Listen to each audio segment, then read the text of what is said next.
It all started in 1967. I was sitting on the floor at school, listening to a story by the principal. The story was about a group of Boy Scouts that went to look for the lost city of the Kalahari. I immediately went to the library and reread the article, 5 or 6 times.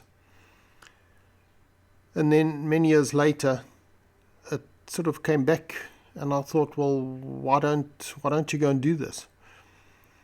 So I started researching, and after about a year of getting permits and permissions and all sorts of things, we were ready. I'm Greg van der Reis. I've been leading expeditions and driving 4x4s in Africa for almost 40 years. Please join me on my adventures and expeditions.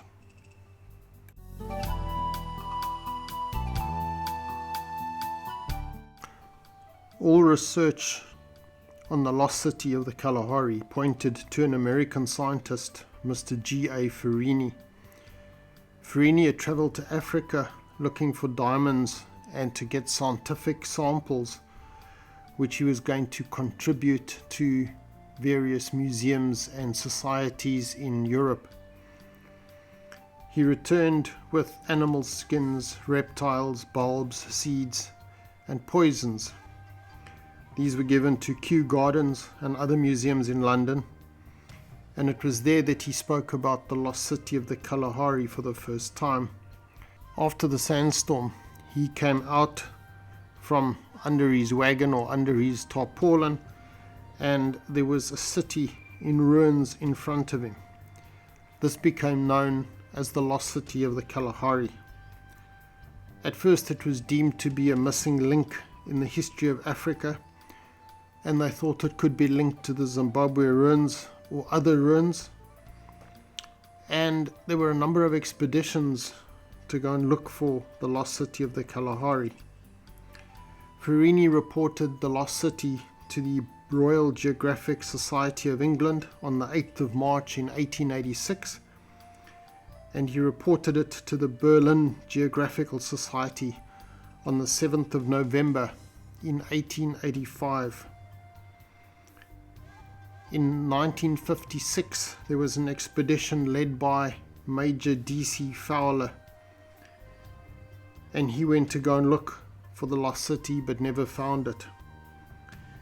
And then in July 1957, a Dr. Haldeman led an expedition using a light aircraft, and they searched the area. And then in October 2002, I led an expedition to look for the lost city of the Kalahari.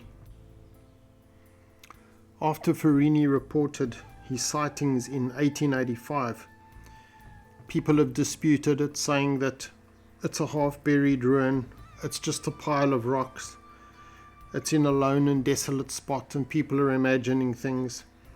Maybe it's a temple. Then the author Lawrence Green met a chap called Dr. Borchards in 1947, and Borchards told him that a police sergeant who had been patrolling the borders on camel had come across a lost city, and also he'd come across an Egyptian style boat. This is where a lot of things changed for me. I was in Namibia, and somebody introduced me to a book called Africa Through the Mists of Time. That book explained that in a number of the temples in Egypt, there is references to Africa, and they believe that the gold and the diamonds from in the pyramids and in the tombs came from Africa. That would also line up with what Farini was saying, because he spoke about fluted columns, and in Africa, for the people that know Africa, they build out of mud. So there were no fluted columns, there was no Greek or Roman influence of architecture. If the Egyptians had gone south to get diamonds and gold, there is a chance that their architectural style would have been used.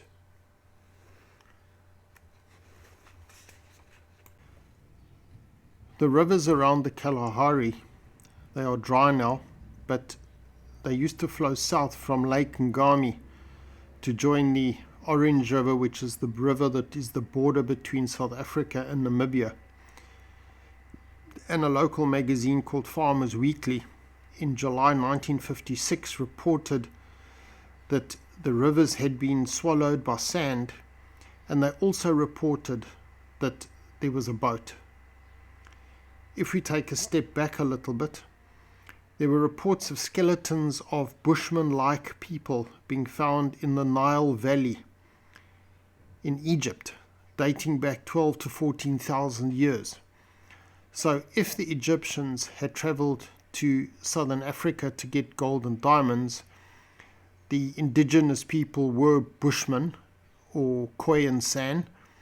These people could have possibly traveled back with them to Egypt, and it would have accounted for the skeletons that were found. Modern translations of ancient documents give evidence that explorers and traders were sailing across the oceans 4,000 years ago. Engravings on the obelisk at Karnak by Queen Hatshepsut from 1500 BC refers to long sea voyages. When Pharaoh Necho was in power, that was around 600 BC, and that the sea trade was brisk. The discovery of the Prada Livrada inscription in Phoenician script, engraved on a stone in Brazil in 1886. In abbreviated, it says, "This monument has been cut by Canaanites of Sidon, who in order to establish trading stations set out on a voyage." And if you convert the date, it works out to 536 BC. And after a 2-year voyage, they got separated from the fleet and ended up in what is now Brazil. And that's when they carved the stone. And then in 470 BC, King Xerxes gave orders that Africa should be circumnavigated. So this all lines up with the whole theory that Egyptians were possibly there, and there would have been an influence which would have justified Farini's comments that the structure had fluted columns, and that it was let's call it a Middle Eastern type city. I spent a number of months applying for research permits. We managed to find a copy of Faye Goldie's book called Lost City of the Kalahari in a second-hand bookshop. And then we spent quite a lot of time in the libraries around Cape Town looking for documents. We then found a book by Lawrence Green called To the River's Edge, which also refers to the lost city of the Kalahari.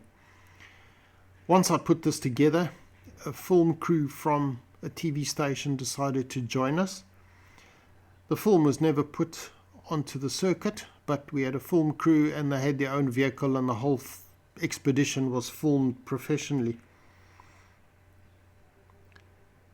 On our first night, we stopped at the Molopo Lodge, and it was interesting that we were sitting around our fire that night, and 2 bushmen dressed in traditional animal skins appeared out of the night, which was interesting because nobody knew we were going to be there. And one of them, there's a famous bushman called David Kruiper. In Afrikaans, Kruiper is to creep. So, David Kruipers, let's call it. And he said to me he'd heard of ruins at Union's End. Union's End is the place where South Africa, Namibia and Botswana meet. I've been there, there were no ruins, but again, with the sand blowing around, nobody really knows. So that night they did one of their traditional dances around the fire. And the next morning we packed up and left, having to cross into Botswana. For this expedition we had 2 microlight aircraft. They joined the expedition. We were going to take, when I say normal aircraft, Cessna type aircraft, but the costs involved, everybody paid their own expenses, and the costs involved became horrendous. So microlights were the way to go.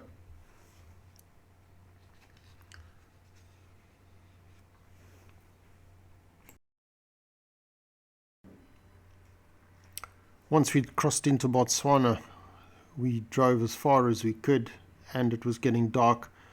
There are no fences, and there are wild animals. We'd seen 2 cheetah early in the day. So we just turned down a side track and set up camp for the night. While we were getting the camp set up, the 2 pilots reassembled the microlights, and they were going to get ready for the morning flight. We weren't near the coordinates given by Farini yet, but we decided to basically search from here. What we were looking for from the aircraft side were geometric patterns. So if there'd been a city, it would have been square or rectangular or round. So we were looking for patterns from the air, because it would be easier to spot, and then what would happen was the aircraft would call us on the radio, give us coordinates, and we would then drive over ground to those coordinates and search. So that was the purpose of the aircraft generally.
we decided to set up camp near a town called Hukunsi. The reason we chose that is that in Farini's documents we have records of when he arrived in by ship in Cape Town, and then he took a wagon and oxen and travelled north. The coordinates he gives as the coordinates of the lost city are not realistic in terms of how long he travelled, because travelling by wagon it would have been a lot slower, and the distance he claims to have travelled would have been impossible to travel. So we felt that the ideal place to set up a camp or a base would be on a pan. These are flat salt pans. Number one, the aircraft could take off and land relatively easy, and we could have a base. And then from there we would go to the furthest most point, which were the coordinates that he'd given, and we would work south. So we had 2 vehicles in every team. We had radio communications between the vehicles, and that was the plan. So we set up on the pan and basically started traveling from there.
This was quite significant. These are the coordinates that Farini gave. Now, Farini theoretically would have been working with a sextant.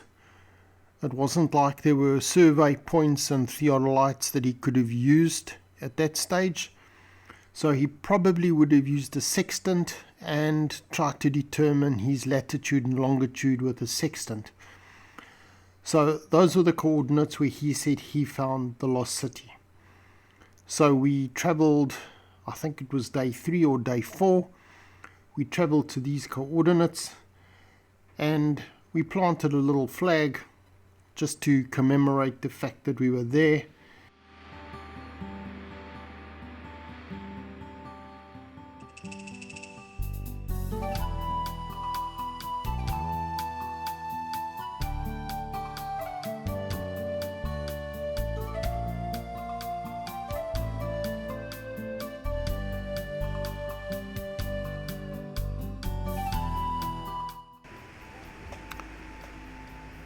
We split into teams, so there were 2 vehicles in a team.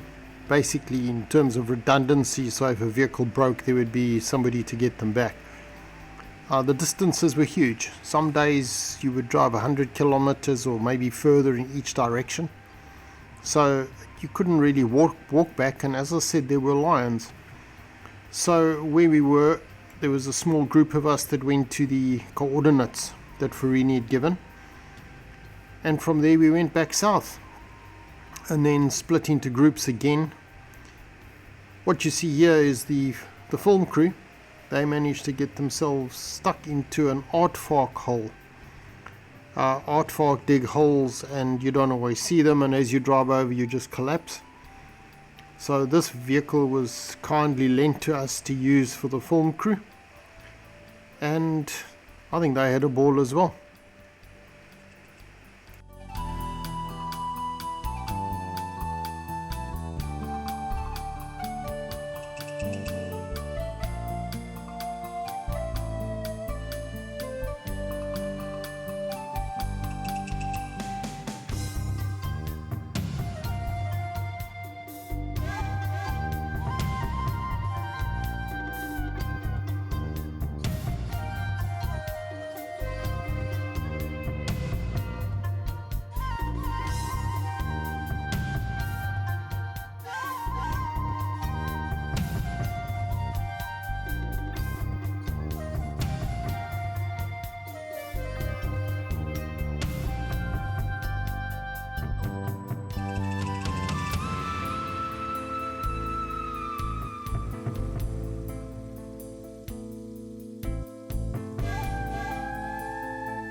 We had 2 lucky calls from the pilots. The first one was that they had found a geometric structure. It was about 16 kilometers away from where we were based.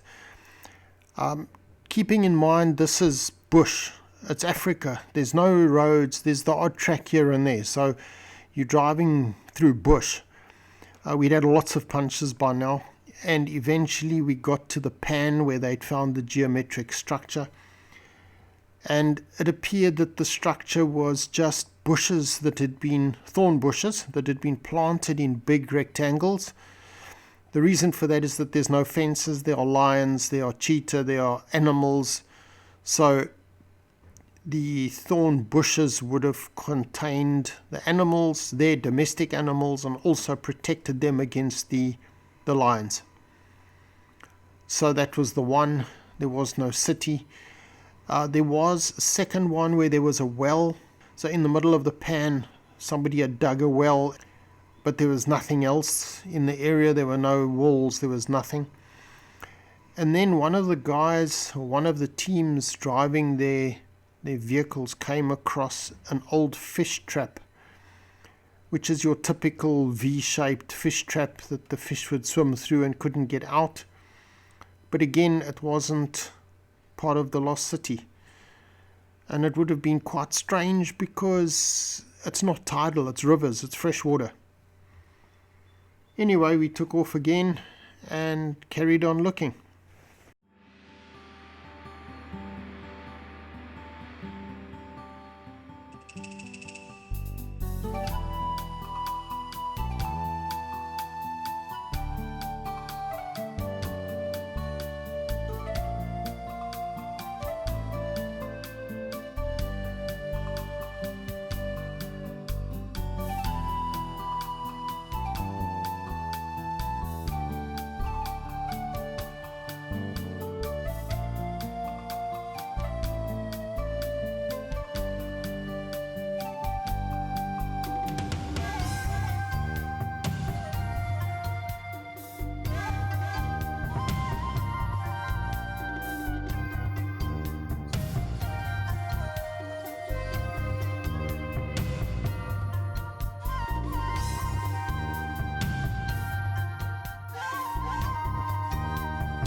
I had spoken to a gentleman in Gaborone in Botswana, and in life you'll find there's lots of people that are negative about everything.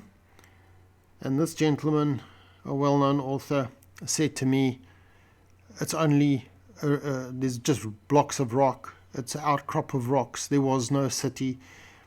Everyone knew everything, but nobody had been there. So as usual, I just ignore all the comments, and we carried on looking. And after about 10 days, we'd searched in grid squares 16,000 square kilometers. We then decided to go to the pan where the rocks were, which everybody said was what the lost city was. There's nothing there. It's just piles of rocks. To have thought that that was a city, you would have had to have been in the sun too long. Anyway, so we'd driven there. We drove back from there, and the expedition was over. We never found the lost city. I had planned to go back. I then ended up moving, so I'm living in New Zealand now. But it was one of the most amazing experiences and expeditions I've ever led. I think I've led probably 12 expeditions now. And yeah, just waiting for the next one. Thank you for watching. I hope you enjoyed it as much as we did doing the trip. Bye-bye.